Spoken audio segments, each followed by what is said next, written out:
السلام علیکم۔ اللہ پاک آپ کی جان، مال، ایمان، عزت، آبرو، رزق، روزی، علم، عمل، گھر بار، کاروبار، دسترخوان، اولاد، زندگی، عبادات، تقوی، اخلاص، اخلاق، سادگی، عاجزی، انکساری، تواضع اور عمر میں برکتیں، رحمتیں، وسعتیں، رفتیں اور عروج و بلندیاں عطا فرمائے، آمین ثم آمین۔ امراض گنٹھیا اور عرق النساء وغیرہ کے ساتھ ساتھ دیگر روحانی اور جسمانی بیماریوں میں بھی شفا بخش ہے۔ اب آتے ہیں حجامہ کی اقسام کے بارے میں۔ حجامہ 3 طرح سے کیا جا سکتا ہے۔ نمبر 1، تر حجامہ۔ اس طریقہ میں جسم کے خاص حصہ پر کٹ لگا کر فاسد خون نکالا جاتا ہے۔ اگر خون میں فاسد مادے کی مقدار زیادہ ہو تو اس طریقہ کار کو اہمیت دی جاتی ہے۔ خشک حجامہ، ڈرائی کپنگ۔ اس طریقہ میں جسم پر صرف کپ لگائے جاتے ہیں۔ خون میں اگر فاسد مادے کی مقدار کم ہو تو اس طریقہ کار کو اختیار کیا جانا چاہیے۔ مساج حجامہ، مساج کپنگ مساج۔ یہ طریقہ ایک خاص قسم کا مساج ہے اور خشک حجامہ کی طرح کا ہوتا ہے۔ اس طریقہ میں جسم پر جہاں مساج کی ضرورت ہوتی ہے وہاں خاص قسم کا تیل لگا کر پھیلا دیا جاتا ہے اور پھر کپ لگا کر مساج کیا جاتا ہے۔ اس طریقہ میں اگر ہاتھوں سے مساج کیا جائے تو صرف 1.5 انچ اثر پڑتا ہے، جبکہ کپ لگانے سے 3 سے 4 انچ تک گہرا اثر پڑتا ہے۔ حجامہ کا طریقہ۔ حجامہ کرنے کے لیے جسم کے کسی بھی حصے پر عموماً کمر پر کپ لگا کر پارشل ویکیوم، قدرے کم ہوا یعنی خلا پیدا کی جاتی ہے۔ اس وجہ سے جسم کے اس مخصوص حصہ پر مقامی ہیجان، خون واقع ہو جاتا ہے۔ کچھ لمحوں بعد کپ ہٹا کر اس مقام پر بغیر کسی تکلیف کے کٹ لگا کر فاسد خون کا اخراج کرایا جاتا ہے۔ اس عمل سے جلد پر جو کھچاؤ اور گرمی پیدا ہوتی ہے وہ جسمانی نظاموں کو فعال کرتی ہے، جس کی وجہ سے مریض کو آرام ملتا ہے اور وہ شفا یاب ہوتا ہے۔ حجامہ طریقہ علاج کے لیے ماہرین نے انسانی جسم کے مخصوص پوائنٹس پر ایک نقشہ بھی تیار کیا ہے، جس میں مخصوص بیماریوں کے لیے 143 پوائنٹس سے زیادہ پوائنٹس کی نشاندہی کی گئی ہے۔ ان پوائنٹس کی اہم بات یہ ہے کہ کوئی بھی خاص پوائنٹ 1 سے زیادہ بیماریوں کے لیے استعمال کیا جاتا ہے اور ایک بیماری کے لیے 1 سے زیادہ پوائنٹس ہوتے ہیں۔ ریڑھ کی ہڈی کے پہلے مہرے پر نمبر 1 پوائنٹ واقع ہوتا ہے اور ریڑھ کی ہڈی کے چوتھے مہرے پر 55 نمبر پوائنٹ موجود ہوتا ہے۔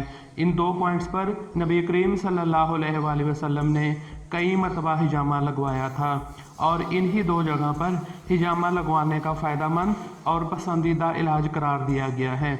مندرجہ بالا پوائنٹس پر کی جانے والی تحقیق سے یہ ثابت ہوا ہے کہ یہ پوائنٹس سر درد، درد شقیقہ، آنکھوں کے ورم، بینائی، جلدی امراض، پرانے زخموں، شوگر، یرقان، گردے کا درد اور گردے کی پتھری، کمر اور پٹھوں کے درد، ڈپریشن، بلڈ پریشر اور دل کے امراض کے باعث پیدا ہونے والی بیماریوں اور پیچیدگیوں میں بے حد مفید ثابت ہوا ہے۔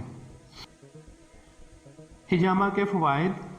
تقریباً 70% بیماریوں میں خون کی عدم فراہمی یا فاضل مادوں کی موجودگی کی وجہ سے ہوتی ہے۔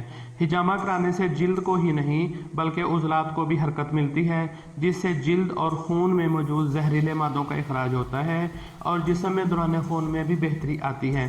اس طریقہ علاج سے ان جسمانی اعضاء تک صاف خون کی رسائی ممکن ہوتی ہے جہاں خون کی کمی کی وجہ سے مہلک امراض پیدا ہوتے ہیں۔ یہ طریقہ علاج ہارمون سے نظام کو درست کرتا ہے، قوت مدافعت کو تقویت دیتا ہے، جس سے جسم میں بیماریوں سے لڑنے کی طاقت میں اضافہ ہوتا ہے۔ حجامہ لگوانے کے لیے صبح کا وقت بہترین وقت ہے۔ خالی پیٹ یا کم از کم 4 گھنٹے کے بعد حجامہ کروانا چاہیے۔ حاملہ عورت، بلڈ پریشر کے مریض جن کا بلڈ پریشر بہت زیادہ ہو اور شوگر کے مریض جن کا شوگر لیول 400 کے اوپر ہو، پیٹ میں درد یا تیز بخار ہو تو حجامہ نہیں کروانا چاہیے۔ اس طریقہ سے جسم پر بننے والے زخم 4 سے 5 گھنٹوں میں سوکھ جاتے ہیں۔ یہاں تک بھی دیکھا گیا ہے کہ حجامہ اگر شوگر کے مریض کو کیا جائے تو انہیں بھی زخم نہیں ہوتا۔ हिजामा करवाने के बाद शाम में आप नहा सकते हैं और इसकी वजह से जिस्म पर जो निशानात पड़ते हैं वो 4 से 5 दिनों में मिट जाते हैं। मर्द और ख़वातीन दोनों इस तरीक़ा इलाज को मुख्तलिफ बीमारियों से शिफा के लिए इस्तेमाल कर सकते हैं। हिजामा की अफादियत। सस्ता तरीका इलाज हिजामा के ज़रिए कैंसर, बांझपन, नफसियाती अमराज, पोशीदा अमराज समेत लातादाद ऐसे अमराज का इलाज भी कम मुद्दत और इंतहाई कम पैसों में किया जा सकता है, जिसके लिए लोग 10-10 या 15-15 लाख रुपए खर्च कर देते हैं और इलाज फिर भी नहीं हो पाता। हिजामा के ज़रिए से तमाम अमराज का खात्मा महज चंद हज़ार रुपयों में किया जा सकता है। कम मुद्दत में इलाज। हिजामा के नताइज फ़ौरन ही ज़ाहिर होना शुरू हो जाते हैं।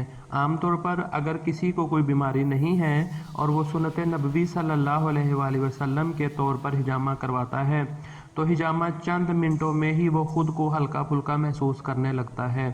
हर सेहतमंद इंसान को महीने में एक बार सुन्नत के तौर पर गुद्दी पर हिजामा ज़रूर करवाना चाहिए, जिससे 72 ऐसी बीमारियों से बचा जा सकता है जिसका आम तौर पर इंसान को खुद भी इल्म नहीं होता। दीगर इलाज के तरीक़ों में मरीज़ मुसलसल ज़ेर इलाज रहता है और दवाओं का इस्तेमाल करता रहता है और परहेज़ भी जारी रहता है, लेकिन हिजामा में बीमारी की नौइयत के मुताबिक मरीज़ को 15 दिनों के बाद बुलाया जा सकता है और चंद मुलाकातों में बड़े से बड़े अमराज का खात्मा भी हो जाता है।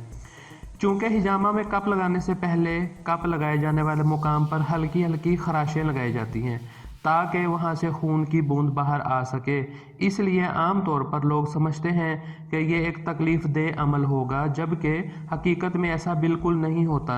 हिजामा आम तौर पर पुश्त पर किया जाता है और जब पुश्त पर कप लगाकर उसको वैक्यूम किया जाता है तो वहाँ पर उस जगह पर 70% से ज़्यादा जो जिस्म है, जो वो मुकाम है, वो सुन्न हो जाता है और वहाँ पर तकलीफ़ का भी एहसास नहीं होता। मरीज़ को उस वक्त हैरत होती है जब उसे पता चलता है कि ये अमल मुकम्मल हो चुका है और इसे किसी भी किस्म की कोई तकलीफ़ भी नहीं हुई है। हिजामा और अहादीस। हज़रत इब्न अब्बास रज़ी अल्लाह ताला अन्हु से रवायत है कि नबी करीम सल्लल्लाहु अलैहि वसल्लम ने इरशाद फरमाया, शिफा 3 चीज़ों में है, हिजामा लगवाने, शहद पीने और आग से दागने में है। मैं अपनी उम्मत को आग से दागने से मना करता हूँ। हज़रत इब्न अब्बास से मरवी है कि आप सल्लल्लाहु अलैहि वसल्लम ने एक मरतबा हिजामा लगवाया, हालांकि आप रोज़े की हालत में थे। इससे ये साफ ज़ाहिर होता है कि रोज़े की हालत में भी हिजामा लगवाना बहुत ज़्यादा मुफीद और कारआमद साबित होता है। हज़रत इब्न अब्बास रज़ी अल्लाह ताला अन्हु से रवायत है कि रसूलुल्लाह सल्लल्लाहु अलैहि वसल्लम ने अपने सर मुबारक पर हिजामा लगाया। सर पर हिजामा लगाने के बहुत से फ़वाइद हैं, बहुत ही ज़्यादा फ़वाइद हैं। सर का दर्द भी, दर्द शकीका भी, हत्ता के जादू सहर का इलाज भी है। हज़रत जाबर रज़ी अल्लाह अन्हु से रवायत है कि मैंने रसूल पाक सल्लल्लाहु अलैहि वसल्लम को फरमाते सुना, अगर तुम्हारी दवाओं में किसी में खैर है तो शहद पीने और हिजामा लगवाने और आग से दागने में, लेकिन मैं आग से दागने को नापसंद करता हूँ। हज़रत अबू हुरैरा रज़ी अल्लाह ताला अन्हु से मरवी है कि हज़रत सल्लल्लाहु अलैहि वसल्लम ने इरशाद फरमाया, जिस शख्स ने चांद की 17, 19 और 21 तारीख को हिजामा लगवाया उसके लिए हर मर्ज से शिफा होगी। हज़रत इमाम अहमद इब्न हंबल को किसी मर्ज में इसकी ज़रूरत पेश आई तो आपने गुद्दी के दोनों जानब हिजामा करवाया। हज़रत इमाम अहमद बिन हंबल हर वक्त इस मौका पर जब खून में जोश हो हिजामा करवाते थे। इसके लिए न वक्त और साथ किसी चीज़ का लिहाज नहीं किया जाएगा। एक रवायत में है कि तबीब आज़म सल्लल्लाहु अलैहि वसल्लम ने फरमाया, बेहतरीन इलाज हिजामा लगवाना है। आप सल्लल्लाहु अलैहि वसल्लम ने सर मुबारक में पीछे हिजामा करवाया क्योंकि आप सल्लल्लाहु अलैहि वसल्लम के सर अक़दस में दर्द था, दर्द शकीका यानी आधे सर का दर्द मौजूद था। जब किसी ने तबीब आज़म सल्लल्लाहु अलैहि वसल्लम से दर्द की शिकायत की तो आप सल्लल्लाहु अलैहि वसल्लम ने गर्दन